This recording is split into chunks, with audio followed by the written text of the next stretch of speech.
Yeehaw! It's time for the Texans Squad, sponsored by Gametime. Everything Houston Texans, every week. Bringing you the big hits, game-changing plays, and all the action straight from the Lone Star State. The way only the Locked On Podcast Network can. Saddle up and squad up. It's the Texans Squad Show, starting now. It is a Squad Show Tuesday. I'm Michael Connor. That's John Hickman, Iisha Morrison, Stan Norfleet. We're here to talk Houston Texans football with you as we continue our countdown to training camp being underway very soon and actual football being played that we can discuss before you even know that in the month of August. It's going to be great to have it.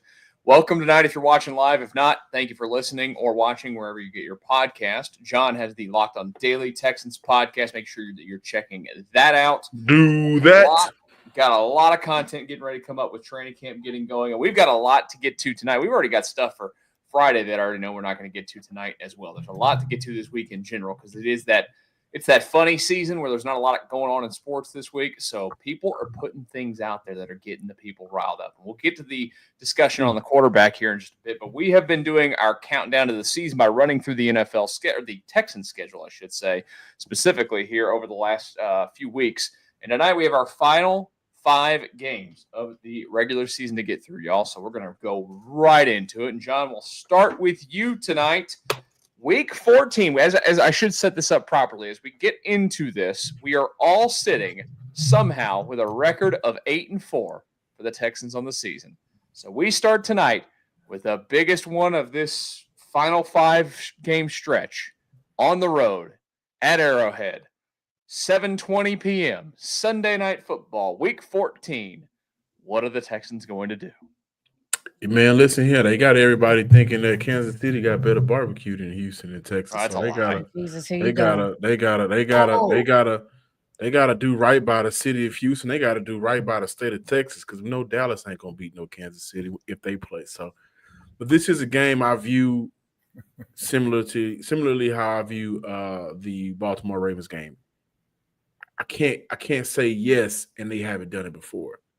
This is one of those moments where hopefully by the time Houston meet the Kansas City Chiefs, Sunday night, NBC game, December, Week 14, man, like that'll be after the bye week. This will be around the time we should hopefully see the offense really clicking on all cylinders.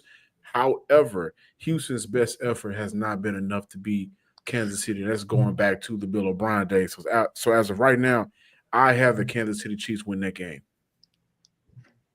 Stan? Well, anybody with good sense is going to have Kansas City winning this ball game. You know, as it stands right now, to me, it's real simple. It's going to be January, January, and it's going to be a night game, as John mentioned, Sunday night football. December.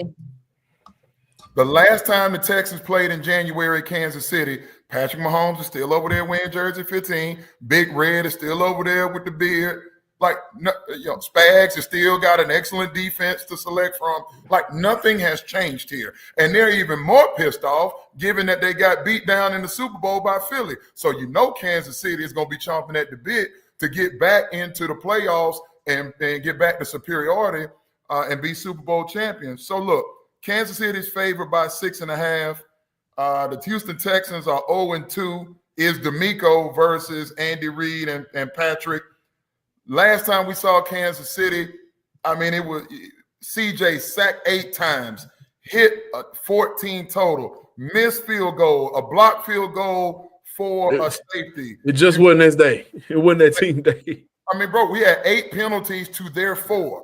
The thing that is so alarming, Iisha, and we were saying this in real time, like I'll spare you going through the actual numbers, but statistically, the Texans won every element of that ball game except special teams, red zone offense, and I just mentioned the penalties. And I could go into some other stuff, but the personnel offensively for Kansas City is going to change, but I can't see how anyone right now would predict that the Texans would go in there and win this ball game. Yeah, to piggyback off of Stan, the weather is a big factor that I thought about. And, the guys having to go up there and play in the cold. But I want to say this about Kansas City. they're interesting in a sense of I feel like for I don't know, the majority of the time that they've been kind of on top, people have talked about their offense and, the dynamics of the offense and Pat being that guy and stuff. But man, they have quietly put together a solid defense. And if you look at their rankings Shout out to last year, Spags. yeah, and if you look at their rankings last year, honestly, they weren't that impressive. They were middle of the pack offensively all year.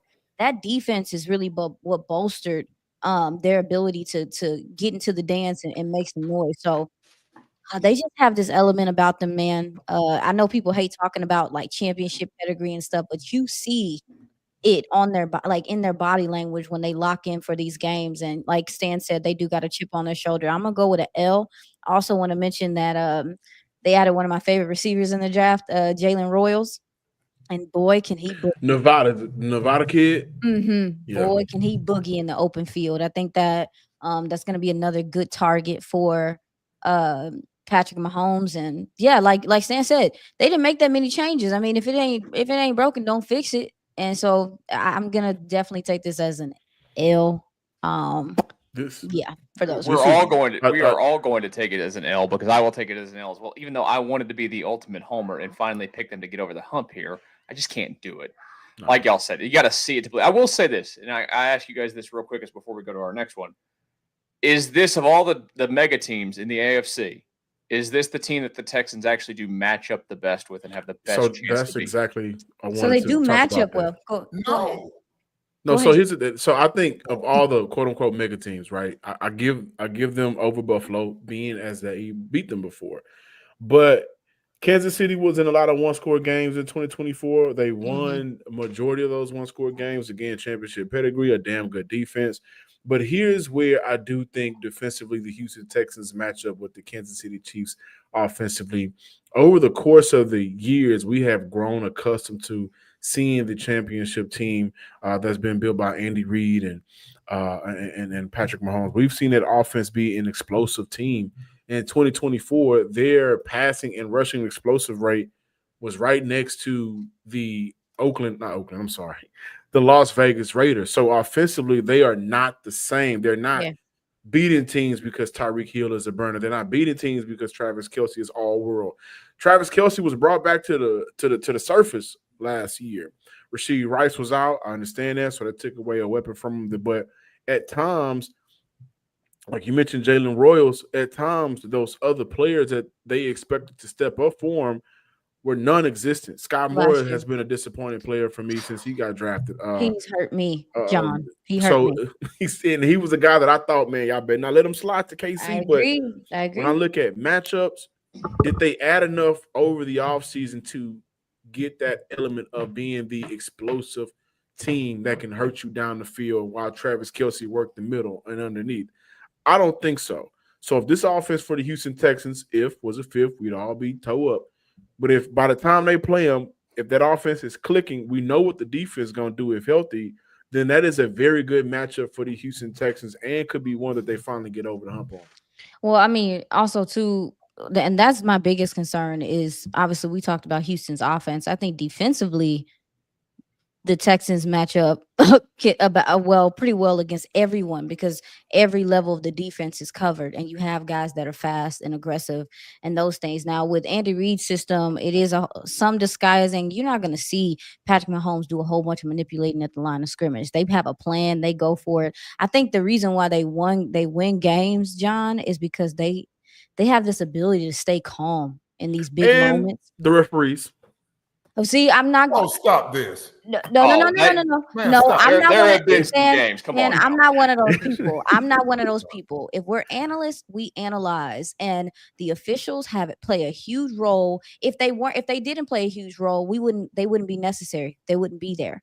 And so when we're analyzing games, we have to talk about the officiating because it shifts the energy of the game. It can shift the energy of the game. Is the greatest player to ever be on the center is over there on the sideline with a Hall of Fame play caller. You don't have this much success. What they've been to 5 Super Bowls now? They're fantastic.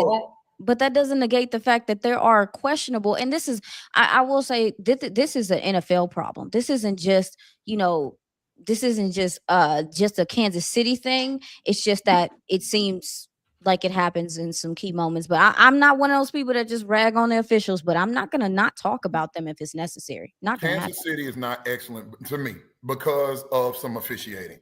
No. And Andy Reid, Spagnuolo, and Brett Veach, they put a better product out on the field and produces at a higher level in critical moments, indoors, outdoors, at home. They went on the road last year and still got back to the Super Bowl. So they've shown, a la New England with Brady and Belichick, we can play however you want to play. You mentioned when Tyreek Hill was there, when Tyreek Hill is not there. They got back to the bowl when Travis Kelce is no longer himself. They took some requisite pieces, and I want to talk about Rashee Rice, who only played in 4 games last year. He comes back fully healthy. Hollywood Brown, John's guy, he only played in 2 games last year. He comes back. Xavier Worthy, can he take the next step? Given that he's going into his 2nd season, 6 receiving touchdowns from burner Xavier Worthy. We all fretted about him going to that offense. You know what Pacheco is going to give you? And that offensive line, they lock up guard Trey Smith. Yeah, they already got Humphrey locked up. Jawan Taylor has been decent at times for them at that right tackle coming over from Jacksonville. Now, if Josh Simmons is ready to go in his rookie year, 1st-round pick out of Ohio State at the left tackle spot, that's actually the only chance I give the Texans to win this ball game. It's got to be the pass rush, Daniil Hunter and Will Anderson Jr. versus Josh Simmons and Jawan Taylor, and I'd pick the Texans guys over that bunch any day of the week. But if Mahomes is locked in pre-snap, night. You're not winning a playoff game. Now, this is a regular season game, so anything can happen. Let me say that. But more often than not, they were 8-0 at home last year with Kansas City, winning those 1-score games. Now they have more weapons. Right now, Yep. I think we're all going to end up on the agreement. We'll be happy if it doesn't happen. The L. Even if they get up, the ghosts of 24-0 gonna haunt until it's not a thing. It's Bill O'Brien. Oh man! Get out of here! Can I ask a Get question? out of here, Stan. Can I ask a question? With this Chiefs game, with where it is in the season, do you think if they do win this game, if they happen to pull out this game, how much will it mean to you guys as they finish the latter stretch of the season going into the playoffs? A lot for me. A lot for me, because I think that is one of those signs where, we can point back when they get to the playoffs, we can point back to a regular season moment and say, well, you guys did it before. And I think aside from the Buffalo Bills, who they played early in the year, Detroit was a game that's going to always come back to hunt them. New York and how they lost against New York. Baltimore in front of Beyonce, right? Please. There's too many moments last year where it felt like they're going to be good enough to win the division. They may go ahead and stick them in a divisional round, but when they go up against some big dogs, it ain't going to matter. What about you, Stan? The Texans need, to me, it's really 2. They've already beaten Joe Burrow in Cincinnati. They already beat Josh Allen here in Houston. It's the Ravens and it's the Ravens and Chiefs.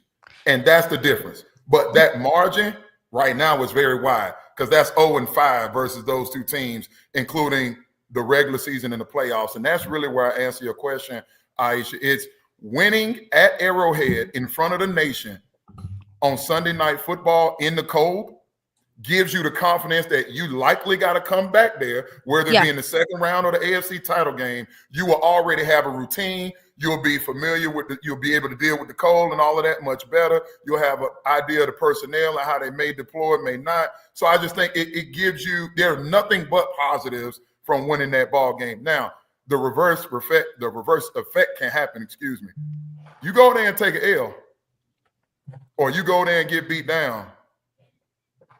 It gets a lot colder in late January and February. Does it feel like it's inevitable we won't be able to get over the hump?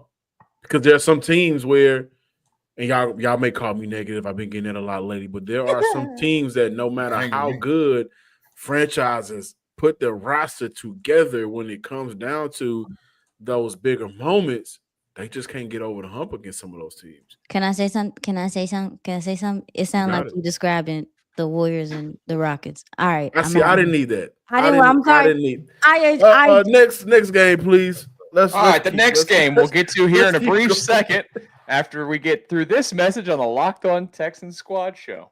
You threw a Dallas slug. Are you looking to get to games? Well, look, we've all been there, logging on early and waiting forever for concert tickets to go on sale, only to lose your spot for a show you've been dying to see. Live music should be about making memories, not dealing with stress of ticket shopping. That's where Gametime comes in. Gametime makes getting concert tickets faster and easier than ever. Prices actually drop as it gets closer to showtime, and you can save up to 60% off with their killer last-minute deals. Tired of endless scrolling, trying to find the best deal? Gametime Zone Picks deal. Zone Deal Pick, picks the best seats in your section for you. Ever wondered what your view will actually look like before you buy? Well, the app shows you a panoramic view, so there are no surprises. But Gametime, with the price you see is the price you pay. There are no hidden fees. Take the guesswork out of buying concert and show tickets with Gametime. Download the Gametime app, create an account, and use code LOCKEDONNFL for $20 off your first purchase. Terms apply. Again, create an account and redeem code LOCKEDONNFL for $20 off. Download the Gametime app today. Last minute tickets, lowest price guaranteed. It's a Texan Squad show. I am Michael Connor. There's John Hickman, Iisha Morrison, and Stan Norfleet. We're rolling through our schedule before we get into the heated discussion of quarterback rankings. We've got 4 games left in our regular season. We all agreed to a loss against the Kansas City Chiefs. So to the next one, a home game, Week 15 at 12 p.m., the noon special, baby, against the Arizona Cardinals. Stan, we start with you. Week 15, here come the Cardinals, reminiscent of 2023 when the Cardinals came in here. Close ball game, nip and tuck. Kyler Murray had just come back off injury. CJ Stroud's rookie year at NRG. Texans win 21-16. I anticipate the Texans will win again. Look, Monty Arsenford has put together an interesting roster. I don't think the pieces necessarily go together, but it's all in how do they come together on that particular day. The Cardinals went 8-9 in 2024 under head coach Jonathan Gannon, who was a finalist for the Texans head job. Interviewed, I think, a couple times, at least once, over multiple seasons before the Texans signed D'Amico, and then Gannon obviously goes, former defensive coordinator goes to Arizona. Offensively, it's interesting.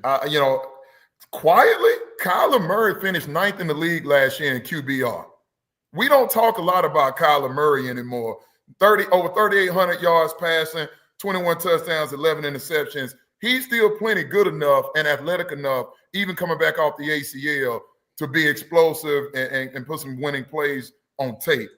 I like the fact that they can run the ball with James Conner, Trey McBride, who ESPN, the experts, we'll talk about them in these quarterback rankings. They say Trey McBride, who just got $76 million, number 4 tight end in the game, 111 receptions, over 1,100 yards. Problem is he doesn't get in the end zone a lot. Just 6 touchdowns in 3 seasons for Trey McBride in Arizona. So, they got some stuff. Of course, Marvin Harrison Jr., what can he do in his sophomore campaign? I just don't think they have enough for the Texans on this track in Houston. I'm going to take CJ Stroud to be better than Kyler Murray. The defense suffocating from the Houston Texans, and the offense will do just enough. Joe Mixon, Nico, they'll be all right. They'll win that game. Iisha? You're muted. Mute. You kind of laid it out, Stan, but one of the biggest losses, I think, to this Arizona team is their offensive line coach, Clayton Adams, now in Dallas as the offensive coordinator there. One of the biggest reasons why you probably saw that influx, Stan, of Kyler Murray's play is because this run game efficiency for the Cardinals was one of the best in the NFL. They ranked top 10 in almost every important metric when it comes to efficiency, running the ball as well. We all saw James Conner have one of his best years at the position as well. So they can get after it. I want to see what things are going to look like, with the loss of their OC. But I think the Texans have the guys to deal with some of the stuff that the Cardinals want to do. You're going to see a lot of motions. You're going to see some RPOs. They want to get what is this? Oh, Kyler Murray on the move and have him deliver the ball. He's a pain in the butt when he starts scrambling. I think the Texans have the guys to deal with that. And on the defensive side, as Stan said, it's really weird with them because you look at their roster, and I feel like we can say that about a lot of these teams. You start looking at the guys and kind of the conglomerate of gentlemen they put together, and you still be like, all right, but what's happening here? What's the point? And Will Johnson, their rookie corner, is someone to keep an eye out on as well. I know he was dealing with some injury stuff, and they're kind of trying to keep that under wraps, but I think you'll be able to attack their secondary as well on the offensive side. So Darius Robinson's a good pick go too. You know, can't wait to Will see fell in the draft because of that lower extremity injury. I think he had a foot. I think it was a foot or a calf or something he was trying to keep from everybody. John, I'm sorry. Go ahead, John. No, listen, I don't want to beat a dead horse. I think y'all laid it out perfectly. This is not a team that no matter any given Sunday things can happen, but their best shouldn't beat the Texans' best. And then around this time, you guys know y'all been watching football for a very long time. This is when teams start to play their best brand of football. Unless you're like, unless you're tanking for the number one pick. This is when you start to really put it all together. So this is what, week 15? Week 16? Yeah, week 15. Week 15. By that time, man, those early season question marks, concerns, and what ifs, those should be over with. The only thing that gives me some trepidation is when you look at the offensive potency, if that offensive line can hold up in Arizona, I know a year or 2 years ago, that's right, CJ's rookie year, they took Paris Johnson Jr. at that left tackle spot. Yep. They've been throwing some Jonah Williams a couple years ago, comes over from Cincinnati. He's a former first-round pick, switched from left tackle to right tackle. So, like, if that offensive line could hold up, if Marvin Harrison Jr. can continue the track that he was on, 8 touchdowns receiving a year ago, he didn't make NFL All-Rookie at the position. That distinction went to Malik Neighbors and Brian Thomas Jr. in Jacksonville for good reason. But I'm like, McBride, Kyler Murray, James Conner, Marvin Harrison Jr., they mess around and get it going. It could look like one of those. You know how Jacksonville used to come in here, and there's Evan Ingram, and there's Christian Kirk, and then that year there's Calvin Ridley, and you look up in the fourth quarter and you down 2 points. It could be one of those ugly games where just the offensive potency, if it's clicking and gelling that day, and then CJ got to work some magic that we've seen him do late in the ball game at home. Oh, I think. Go ahead. Go ahead. You have the floor. Oh no, I was gonna just mention also too that I think that backfield is not a backfield to snuff out either. I mean, James Conner obviously had Trey Benson there as well. I agree that I think now the thing is like Marvin Harrison Jr. I think we talked about the other day. Michael Wilson, although I thought he was a good receiver coming out, especially for his height, the route running ability, he's not a guy like I feel like, and you can tell me, John, I feel like he's a number 2 by default. Michael Wilson? Michael Wilson, yes. He is a number 2 by default. You like him more than Zay? Huh? You like him more than Zay Jones? I'm talking about as the 2. Well, right now they got Michael Wilson as the starter, and they have Zay Jones. Now, of course, this is extremely early, but they have Zay Jones as the rotational depth piece. But see, I got Michael Wilson in the slot and Zay starting on the other outside. And then like a big slot? Like a big slot? Is that what you consider him? Yeah, I mean, I felt the same way about Michael Wilson. He's never been a burner. He's just so there's not a lot of wasted movement when he's route running. Possession receiver. Yeah.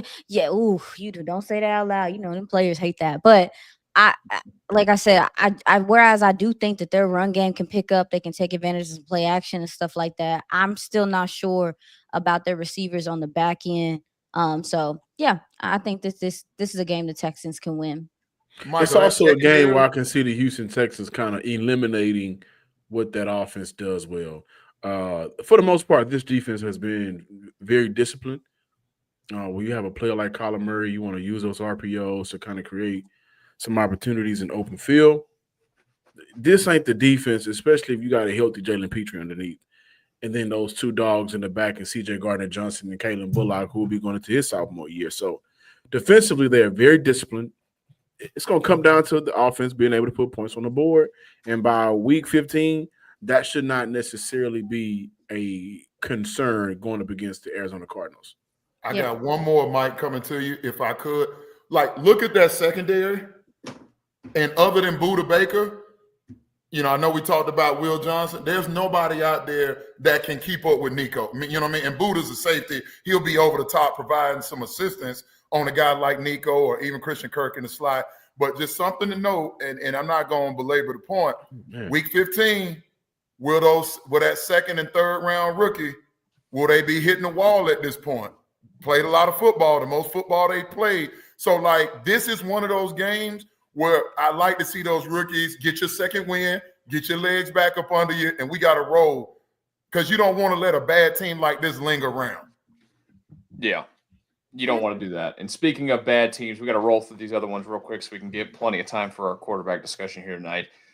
Next week is week 16. The Vegas Raiders are in town, 3:25 home start. I'll just go ahead and tell you, I like Pete Carroll a lot. I like Geno Smith a lot. I think they're a great match. I've been a Geno guy since he was at West Virginia. I just love quarterbacks that are accurate.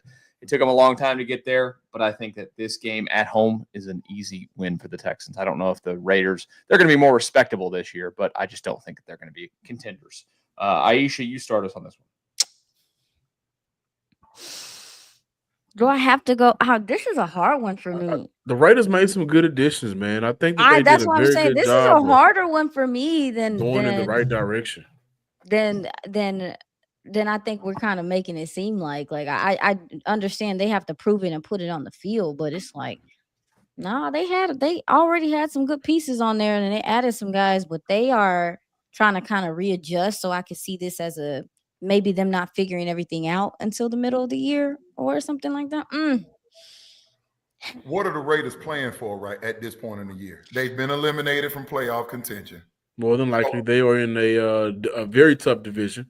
Hey, gentlemen playing for pride is dangerous too. For sure. I just look at it and go, all right, like the Raiders win projection for 2025, according to ESPN Bet, is 5.5 wins. Yeah. So they're not going to be good. So you start getting late in the year, and it's like, look, man, 1, 2, 3 Cancun. Dude's like, hey, man, like, especially if you're a guy under contract, I'm just, Max Crosby. What does he have to prove at that point? Everybody reveres him as one of the elite. He got one of those incentives that he need to get. Like something like that. Well, you got $1 million tied to getting double-digit sacks or something like that. But, like, at the end of the day, it's a decent roster, right? Like, they just voted Brock Bowers in a rookie season coming out of the University of Georgia. Brock Bowers best tight end in the league. It's hard to dispute the numbers that he put up this past season. Okay, I'm a big Ashton Genty fan. I think Genty is going to be a menace in this league, especially if the Raiders can continue to chip away at that offensive line. I like Colton Miller, the left tackle. They paid him as a franchise left tackle. They bring over Alex Copper from Cincinnati and the playoff experience that he's had there. But there are still some other pieces in that offensive line I don't love. Geno is a safe bridge quarterback. We'll see what they want to do. Him and Pete Carroll love each other. That's cool. Defensively, we'll get to that in just a second. I think this game, for me, the confidence is in the familiarity.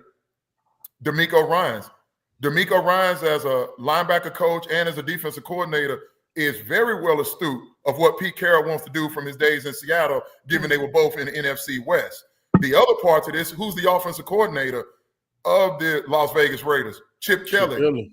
The last time DeMeco played in the NFL, he was playing for Chip Kelly prior to Chip Kelly getting fired. So he's going to know the tendencies. And, football does evolve, and he could add some things to the toolbox, Chip Kelly. But I'll take DeMeco Ryans in a chess match, especially with the pieces that he has on defense. I'll take DeMeco over that offense from Chip Kelly and the Raiders. Okay, Michael, just put it as a W for me, too.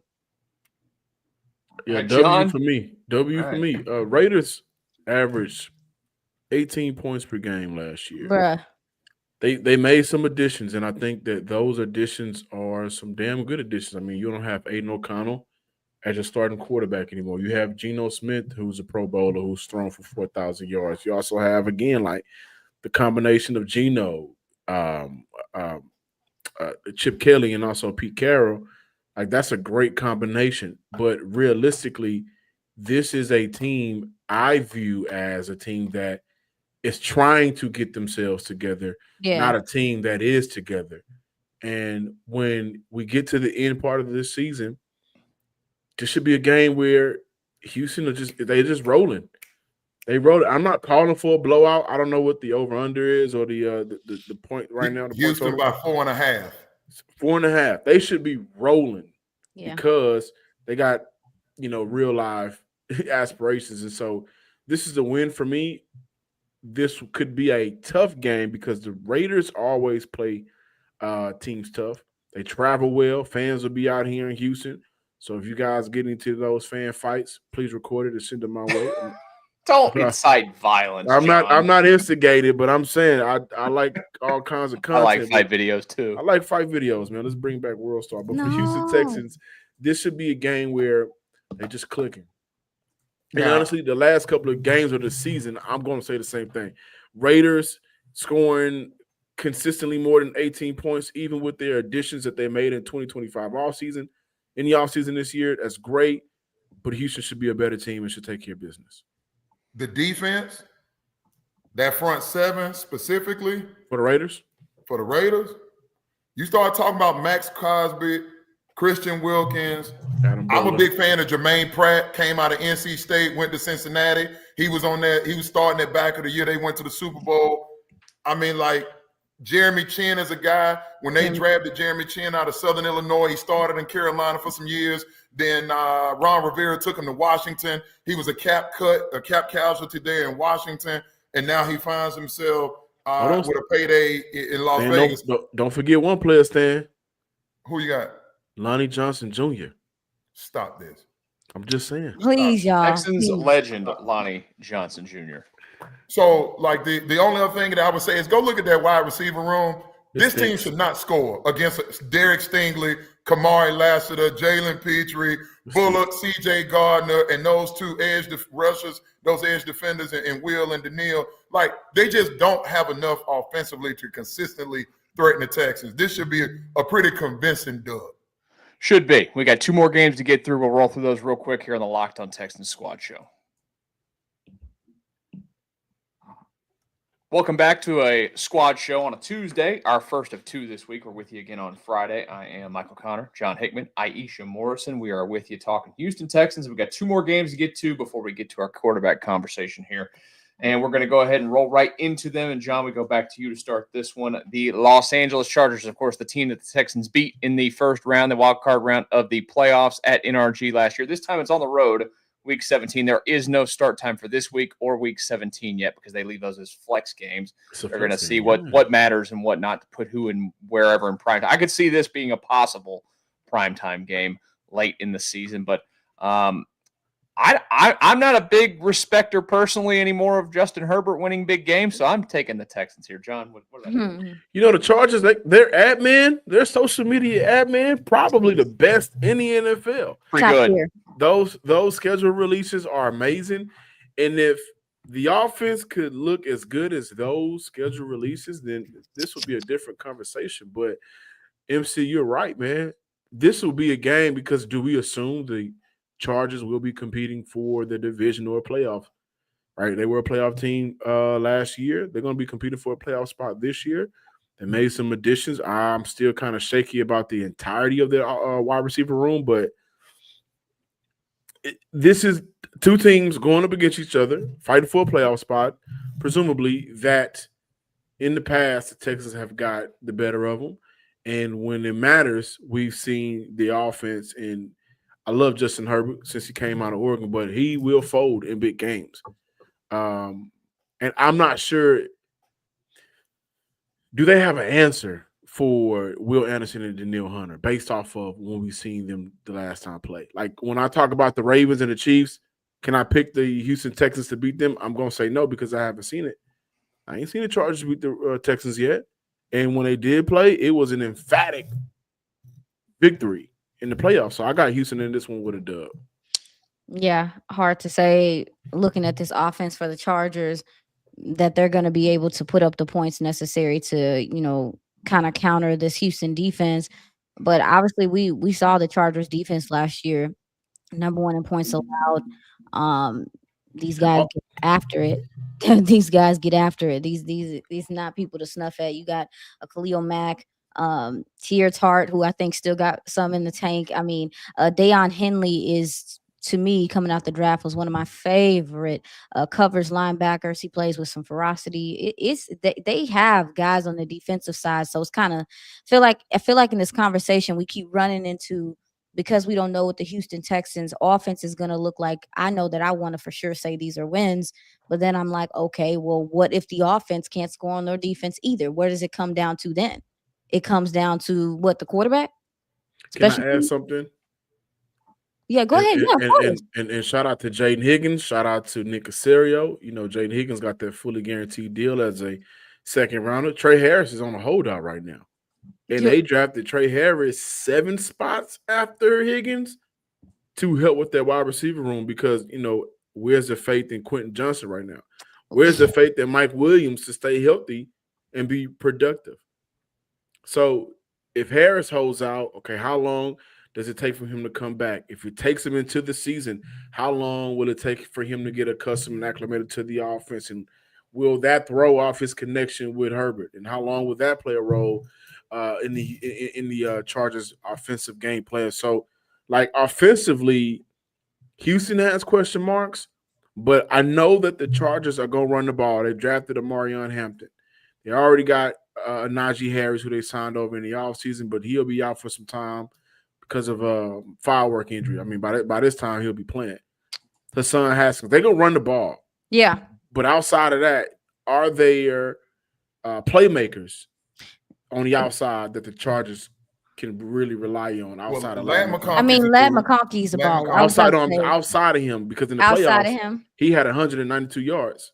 Yeah, outside of him, it's hard to say. And to your point, John, that's why they went out and got a Trey Harris, because they see the need, and Quentin Johnson hasn't shown you that he's that guy yet. Yeah, they want to. This team's gonna want to run the ball, control the clock. Kind of sounds like what we kind of think the Texans want to do. No. Oh, So- yeah. I trust the Texans' offensive weapons on I do. the edge. No. To me, that there should be more trust with what the Texans have offensively than what. Stylistically, though, yeah, I understand where you're coming from, Iisha. Okay. But yeah, Yeah. so So- anyway, I think it comes down to the quarterbacks at that point, and maybe it's a clipboard game. I don't know, but I'm gonna take the Texans because I don't see the Chargers being able to score enough for it to make a difference in that way. Stan? So What you got, Stan? this is one of those games or one of those opponents that the roster, just like we said with the Colts, the roster isn't sexy, but that's just a solid ass roster outside of like a couple areas. We talked about the weapons on the perimeter outside of Ladd McConkey. They Like got Slater, they got Bozeman, they I was got getting ready to go. Johnson, they got Mackay, they got that Bozeman coming over from Carolina. I'm like, that's a good offensive line. That's a really good offensive line. And so if they can hold up the pass rush of the Texans, and if they can create a run lane for those two backs, a lot of people feel like, all due respect to Genty, who we just talked about with the Raiders, a lot of people Marion, yeah. feel like Marion Hampton Yeah. was the best running back in this draft and has the most upside. And he's in a better situation because the Chargers' offensive line is better than what they have in Las Vegas. I'm going to also add, look at defensively. Like, You ain't Khalil said Mack nothing? still gets after. Oh. Derwin James is still a dude. He's still playing high-quality football, though he has been nicked up. You know, I have some concerns about, they bring over Dante Jackson from Pittsburgh. I covered him when he was a Carolina Panther. They drafted him, I do believe, in the second round. So, like, out of LSU, one of those LSU corners that are coveted around the National Football League. It is not like a braggadocious defense, but I think they just play like hell. What they win, 11, almost 12 games a year ago, I do believe. I think late in the year, they're going to be fighting for their playoff lives in that AFC West with Denver and Kansas City. We know we don't expect much out of the Raiders. And I look at the head coach. Jim Harbaugh has now had a full year to get himself together. I've seen Greg Roman and what he can do with a serviceable quarterback. Lamar Jackson's success largely attributed to what Roman was able to do. It worked until it didn't.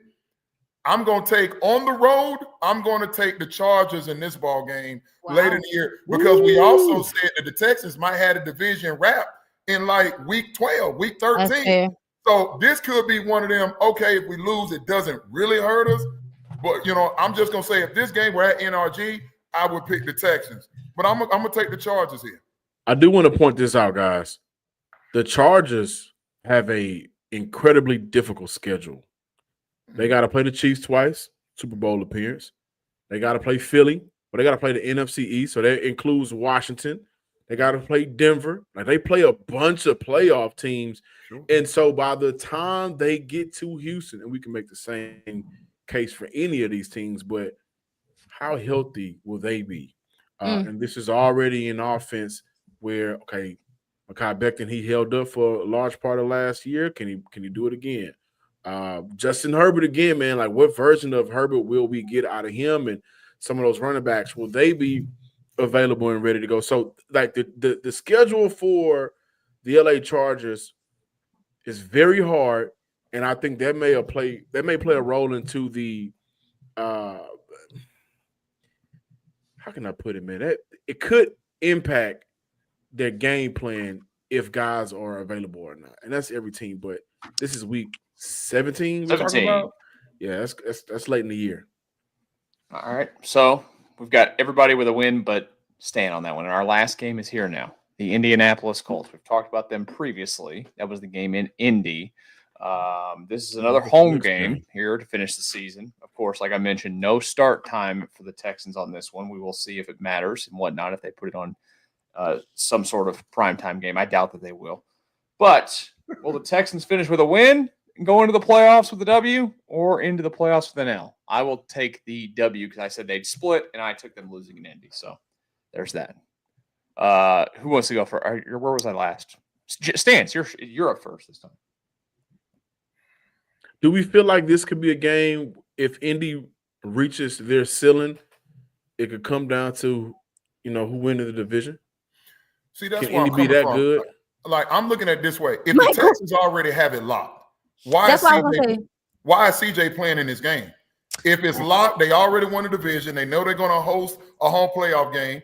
Depending on what just happened the week prior when you went out to LA and SoFi and played the Chargers, like, this is one of those we won't know until we get there.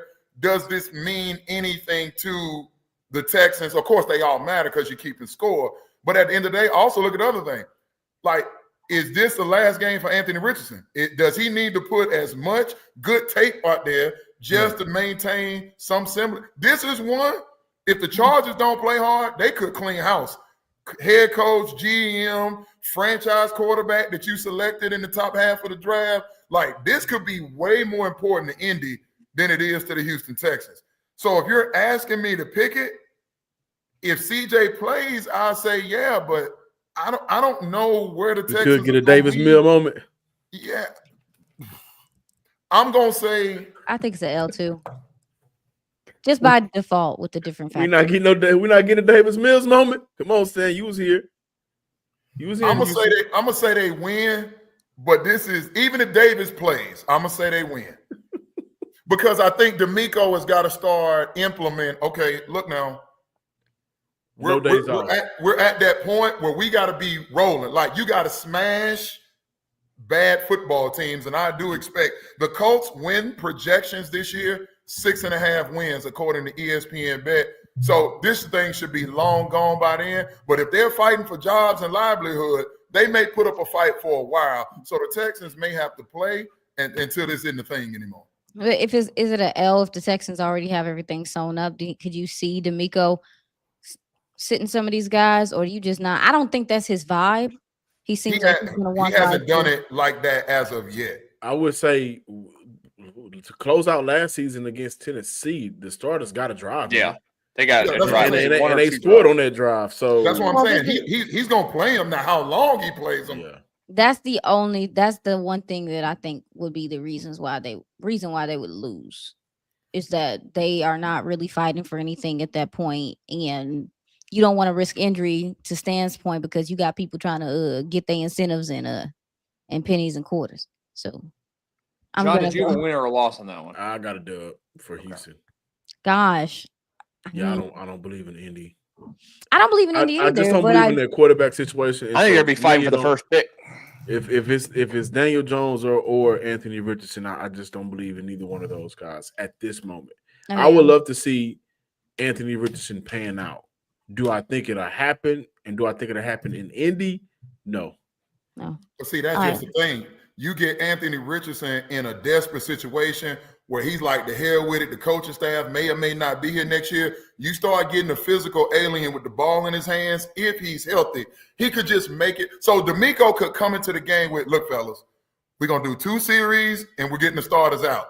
But now you look up and now you're in a dogfight and D'Amico's like, damn, I can't take the starters out because Anthony Richardson is out here looking like he did the first time we saw him when he had 14 points on the board before the Texans knew what hit him, and then Anthony Richardson got knocked out, and that was that. So I'm going to counter the dub. It's at home, but it's just one of those, it could go either way.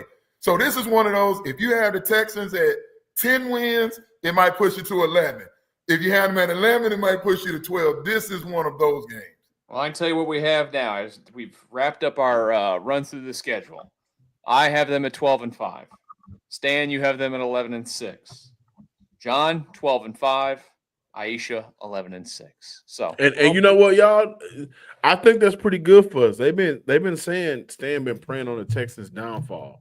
11 wins is a good season. Yeah, if you look at the comments, man. No, I don't give a damn about the comments. I know what I say about these teams. Got you. You've been praying for the downfall, that you praying against. Just own it. No, listen. People want me to pick Houston to win every damn game. I'm not a fan.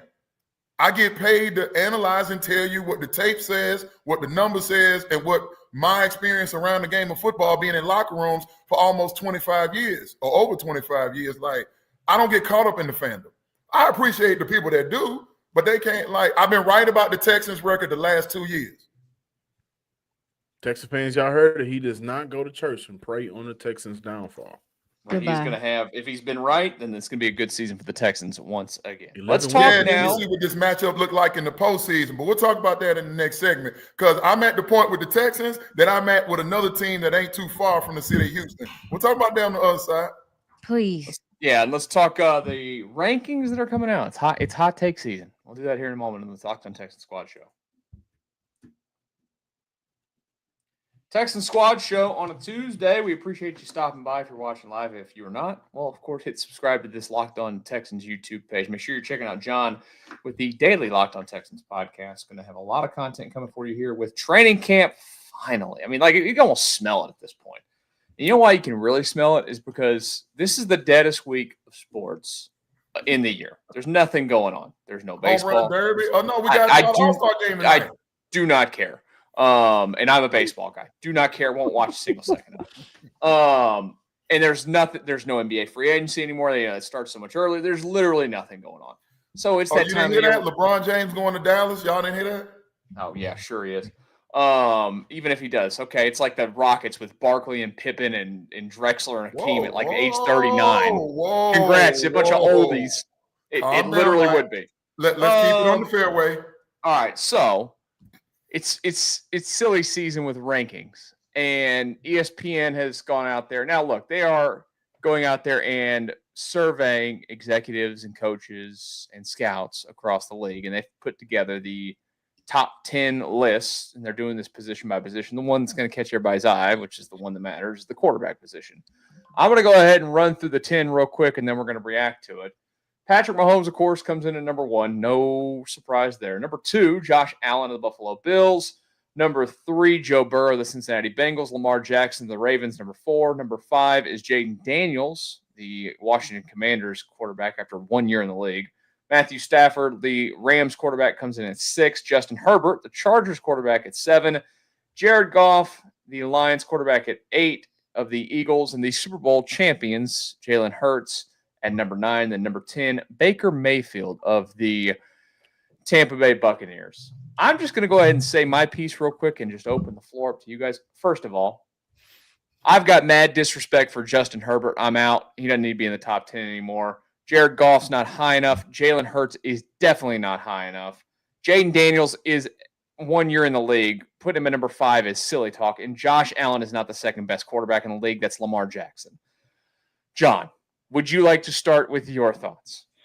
Yeah, so for the most part with this list, I am okay with it. They gave CJ 7 his rookie year, and he had a record-setting rookie year, and then the next year we get Jaden Daniels, who's at 5 on this list, and I think Jaden Daniels' rookie year is better than CJ Stroud's rookie year comparing the two, and then Jaden got to the conference championship game. So I'm okay with Jaden at 5, though my question to you guys and those that are listening, how much does longevity and immediate gratification count?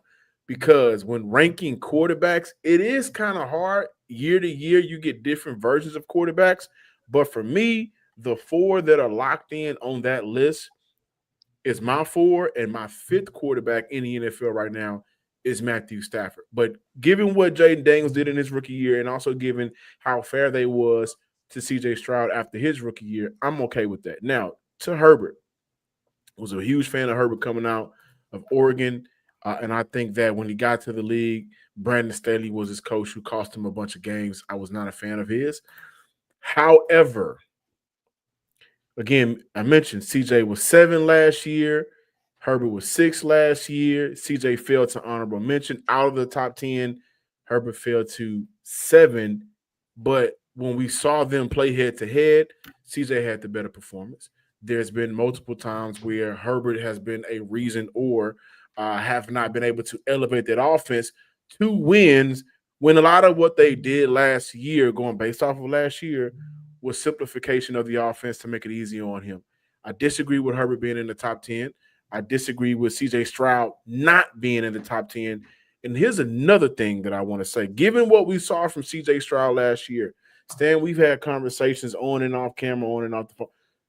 Bobby Slowick was god-awful. Am I right or wrong? Offensive line, god-awful. Am I right or wrong? You lose weapons. You lose 2 of your top 3. As a matter of fact, in 17 games, you lose a top weapon once. You lose Nico for 5 games. You lose Stephon for the season, and then you lose Tank Dell to close out the year after Tank Dell had to fight his way back to get healthy. And we saw CJ Stroud, though a lot of people feel like it was a sophomore slump. We still saw him keep those interceptions down. They weren't as down as they were his rookie year, but still be able to make plays in an offense that consistently dealt with chaos and dysfunction.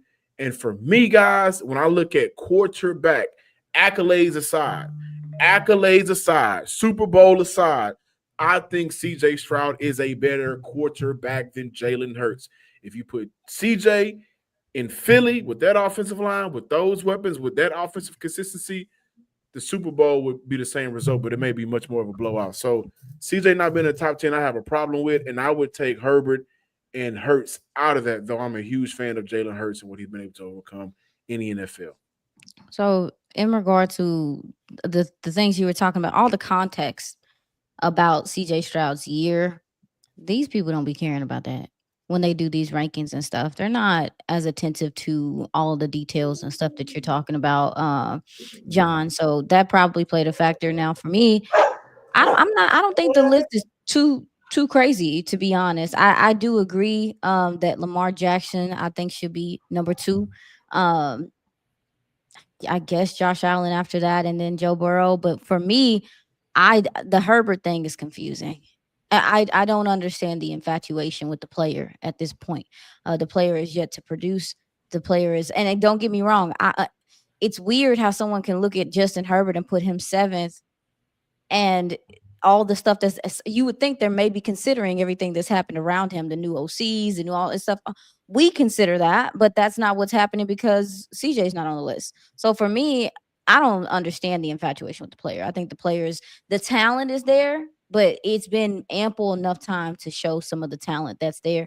I have a lot of respect for Matthew Stafford, so I'm fine with him being on the list. I do agree that Jalen Hurts, a lot of people discredit Jalen Hurts because of the offensive line, because of all these things, and I find that so weird because we talk about football as a team sport, and then we just individualize the quarterback in this weird way. I think it takes a lot to be a leader of a team with that amount of talent. I think it takes a lot to be able to rally those guys, to calm those guys, and to get them to buy into the whole situation, because you got dogs everywhere. So I think for him to handle that, and it's also like a rhythm and timing offense. So anyway, Baker Mayfield being on the list, don't get me wrong. I do think that Baker Mayfield has taken. Bake I took like off seeing. last year. I love seeing guys Bake revamp took their off. career. I do believe that fit matters with a lot of players. So for him to go to the Bucks and to find some, calmness, some steadiness, they are continuing to put weapons around him. So they believe in what he's capable of. Sure, he is a rising player. Do I think that I think he benefited from a lot of the efficiency there, but I don't know if I would put him top 10. So I guess my question for you is if he's not 10, would y'all be okay? Do you want to switch him with, I don't know, with CJ Stroud? No, I'm okay with If Baker's Bake. not on the list, then who is on the list at 10? I think Bake deserves to be on the list. I wouldn't I take think Bake off the list. I you would think he's take good at Herbert 10? off the list.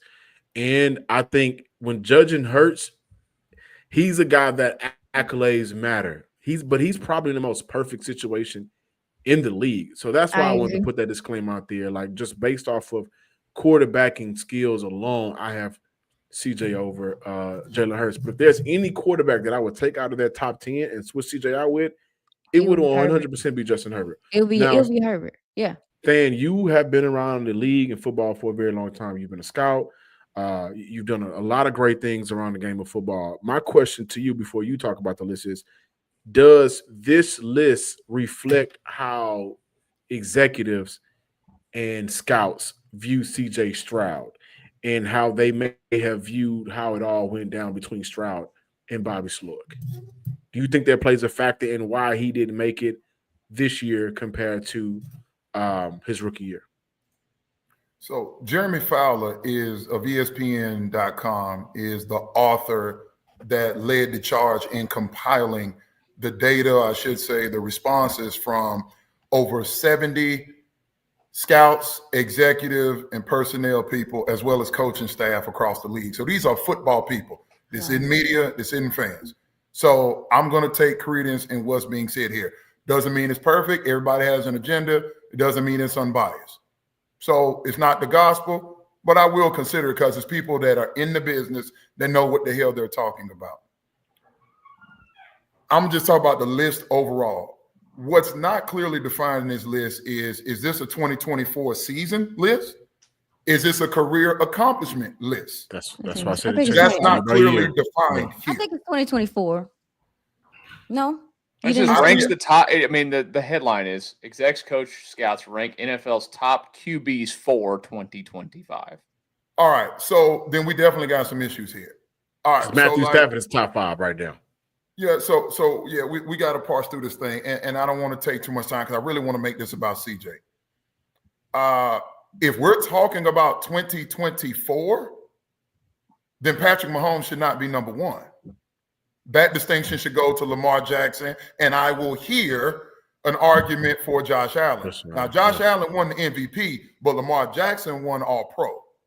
And Lamar Jackson statistically had a better season in a tougher division than Josh Allen. Oh, and there's that thing about being a reigning MVP coming into the year 2 times.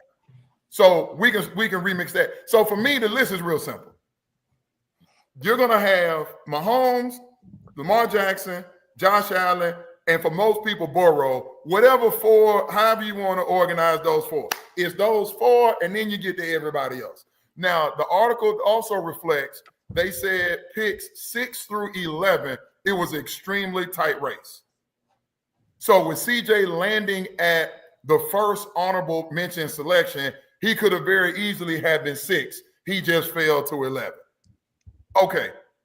So if we're going to go off 2024, then 11 for CJ Stroud is quite gracious. CJ Stroud was not a top 10 quarterback in 2024. What are you grading? Everything. Including, I want to hear all the circumstances, everything. Circumstances. See, we got to be careful. So with the perfect circumstance in Philly, Jalen Hurts had less passing yards less touchdowns, or around the same amount of touchdowns, less interceptions. But that was a They're perfect different players. They're different players. Okay. And here's what I can tell you. Here's what people forget. You forget Jalen Hurts has a runner-up to MVP on his resume. CJ Stroud does not. The highest CJ has ever finished for MVP is number 11. You also got to talk about Jalen Hurts, who the intangibles that coaches, GMs, and executives know, the leadership of a Jalen Hurts. Not saying CJ is not. But what do we hear with Sirianni? And they were about to run Sirianni out of Philly. A.J. Brown was barking extremely loud. And they put in a guy when Jalen got healthy, all of that noise subsided, and he led them to a Super Bowl victory. Because it's easy to give the ball off to Saquon Barkley to run behind the best offensive line in the NFL, something that CJ Stroud does not benefit from. Has AJ Brown been all pro since he's been in Philly? I believe is Devontae Smith one of the top 20 highest paid wide receivers in this game? Is Dallas Goedert not been to a Pro Bowl with Jalen Hurts throwing him the football? We got to stop this. But if we're going based off of 2024 accolades aside, are we including the accolades that come with the season, or are we looking at pure quarterback play? Because 2,900 yards, 18 touchdowns, 5 interceptions, which is really good. Only sacked 38 times, which is probably the best in the NFL, playing behind that stout of an offensive line. All those weapons that you just named. And for me, I don't know about you guys, and I know you ain't say Lamar Jackson. People pick Josh Allen. I thought Saquon Barkley was the MVP of last season. All of that is at his – he got all of that. But listen, but you can't take that away. When Burrow went to the Super Bowl and he had Chase and Higgins and Boyd, and he was handing the ball off to P. Ryan and Joe Mixon, nobody was knocking him for that. And we got to quit acting like Josh Allen is not out there handing the ball off to dudes. Like, all of these guys have players with them. That's not what I'm saying. What I'm saying is circumstances matter. And if we remove those circumstances, if we just base it off who's the better pure quarterback. Like the quarterback position is about leadership. The quarterback position is about not turning the ball over. The quarterback position is about winning games on the road, regardless of the climate late in the season. The quarterback position is about quieting the noise. The quarterback position is about being accurate, in the red area. So CJ Stroud last year, and I'm not hanging it all on him. CJ last year. You know what quarterback is? CJ, you can't look like you're about to have a nervous breakdown because a player got injured when Tank got hurt at Kansas City. I know it was catastrophic. You can't do that. You cannot. CJ Stroud must be resolute in every situation that happens on the football field. That's what comes with it. You want to be the leader of a franchise, that's what comes with it. 245 pressures in 2024, excluding the playoffs. Joe Burrow nearly 60 sacks, excluding the playoffs. Joe Burrow went to the Super Bowl with bums on the offensive line outside of Alex Cowboy. But we're judging 2024. We're not judging 2021, 2022. Here's what I want to do. For me, it's real simple. CJ has excuses, not even excuses. CJ has legitimate reasons that you've outlined here as to why he didn't have the same year he had in 2023. CJ must be held accountable and must be culpable for that media traveling circuit, all of that BS he was doing last offseason. He has to be held accountable for that. No doubt. Going to pieces when Tank got hurt out there, it's the National Football League. It's not when, it's if you get hurt. This is a part of it. CJ's got to play through that BS. I'm also going to hold CJ Stroud accountable too. See, when you're going to be an excellent quarterback, when you're going to be elite, mentioned with those other guys, you got to stand in there under pressure, and you got to deliver the ball accurately with adequate footwork consistently, knowing your ass is going to get hit. He got skittish, and I understand it hurts playing on Sunday. His eyes started dropping down to the rush and not at the routes down the field. And are we going to deny that CJ Stroud missed an abundance of pros last season? We're going to act like I'm not denying that. We've had those conversations. You know, I held CJ Stroud accountable to those last 6 weeks of the NFL season. Then we get this BS. King Kobe 713. I didn't say CJ was not in the top 10 because he was wilding emotional about the Tank Dale. I'm adding it all up. CJ Stroud's QBR, his passer rating, the passing efficiency. I'm talking about things that he can control. They were not worthy of being in the top 10 for 2024. Now, if you ask me, guys, if you Stan, switch you Jalen can pick Hurts 10 out with quarterbacks CJ, how does today. Houston fare? I can't hear you, John. If you switch CJ Stroud and Jalen Hurts out, how do they fare? How does Houston fare with Jalen Hurts as a quarterback? It's not going to be the same. I can't hear anybody. You can't hear nobody. So so we got to wait for Stan to get back on. Well, John, I mean, time, but I wanted to comment on everything y'all talking about because it's starting to feel like Justin Herbert is on there. Well, I just took the time to look at the quarterbacks in the NFL, and man, we are in a weird transitional place to where now I understand totally why Baker is number 10, because when you look at the rest of the guys on this list like that, minus Dak Prescott because he was injured last year, and then obviously, CJ dealing with some things. I guess CJ probably could have made the list with it. I don't know if you guys feel like this, but I feel like we're in a transitional period where there are a couple guys from this new generation of quarterback that are kind of taking over the mantle, but I don't know if there's enough. Does it make sense? I think the biggest issue with this conversation that always happens is that we're talking about CJ specifically. And you're right that there is a new generation quarterback coming in.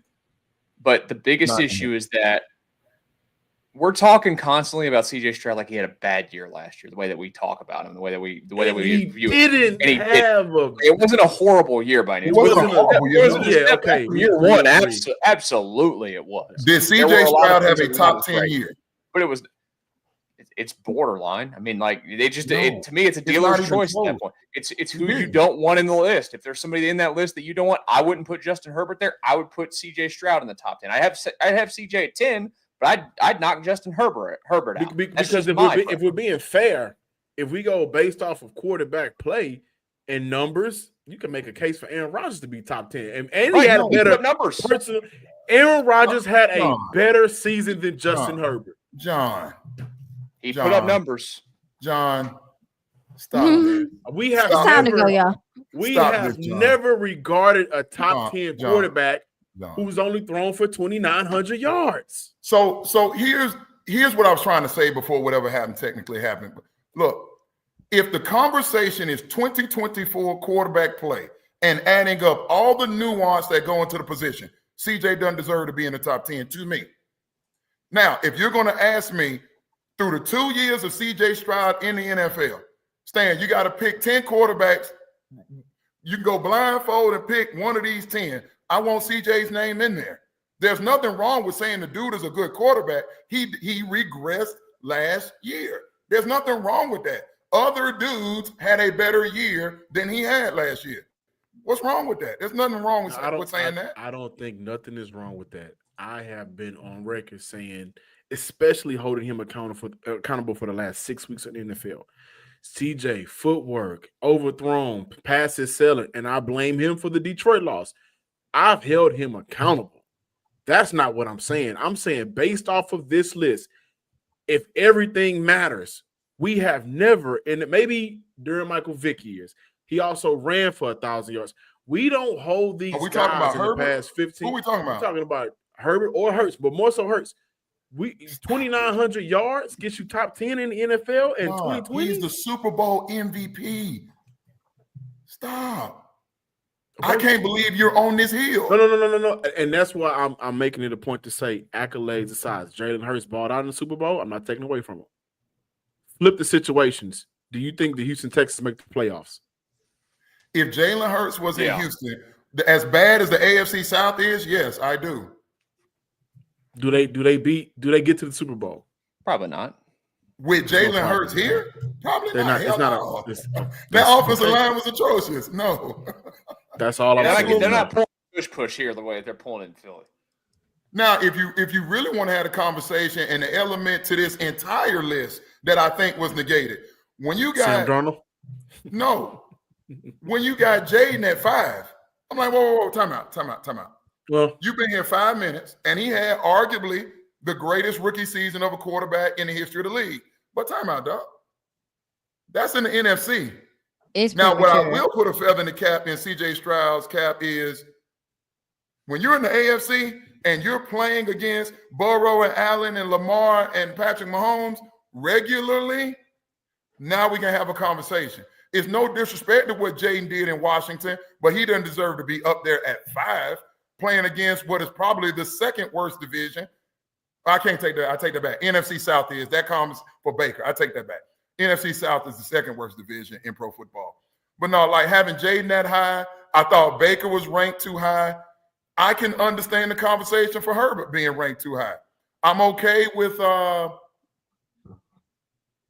Rams. Not Bradford. What am I trying to say? Stafford, thank you. I'm okay with Stafford. I like that.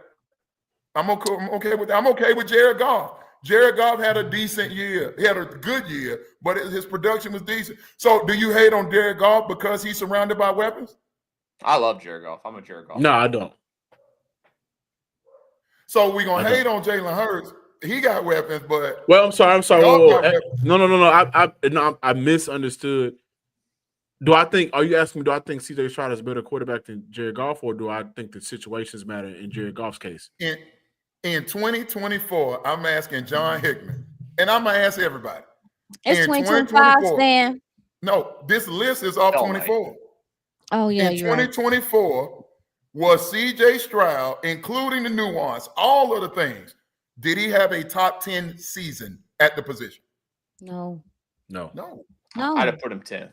But did Herbert, did Hurts, did this is the default list. Yes, this is some of these guys. Aaron Rodgers had a better season than Justin Herbert, y'all. Sam Darnold had a better season than Justin Herbert.